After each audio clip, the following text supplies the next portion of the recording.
आणि आता पाहणार आहोत मोठ्या बातम्या। 130वे घटना दुरुस्ती विधेयक केवळ विरोधकांसाठी नाही, पंतप्रधान मोदींनी स्वतः विरोधात विधेयक आणले। विरोधकांच्या विरोधानंतर अमित शहांचं वक्तव्य। लालू प्रसाद यादव यांना वाचवण्यासाठी मनमोहन सिंग यांनी अध्यादेश आणला होता। केंद्रीय गृहमंत्री अमित शहा यांचा आरोप, पंतप्रधान मोदींनी स्वतः विरोधात विधेयक आणले। अमित शहांची प्रतिक्रिया। तुरुंगातून सरकार चालवायचं असं काही लोक विचार करत होते, तुरुंगातून सीएम पीएम सरकार चालवू शकतात का, अमित शहांचा सवाल।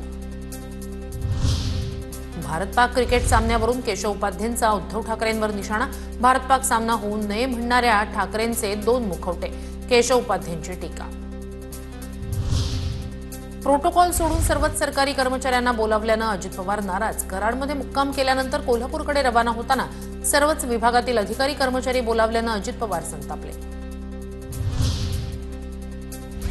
कोल्हापूरच्या सडोली खालसामध्ये काँग्रेसचे दिवंगत माजी आमदार पीएन पाटील यांचा मुलगा राहुल पाटील यांचा आज पक्षप्रवेश। सकाळी 11:30 वाजता अजित पवारांच्या राष्ट्रवादीत प्रवेश करणार। बोगस लाडक्या बहिणींच्या माध्यमातून मतचोरी, सामनातून आरोप। मतचोरी करण्यासाठी सरकारी तिजोरीतून 400 कोटींचा अपहार, सामनातून हल्लाबोल। भारत पाक सामन्यावरून थेट बाळासाहेबांपर्यंत जाण्याचं कारण नाही। विमान वळवून पाकच्या पंतप्रधानांचा केक कापण्यासाठी ते पाकिस्तानात गेले नव्हते, अंबादास दानवेंचं देवेंद्र फडणवीसांना उत्तर।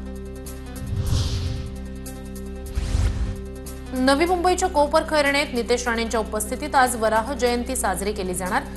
कोपरखैरण्यातील माहेश्वरी भवनमध्ये संध्याकाळी 5 वाजता कार्यक्रमाचं आयोजन।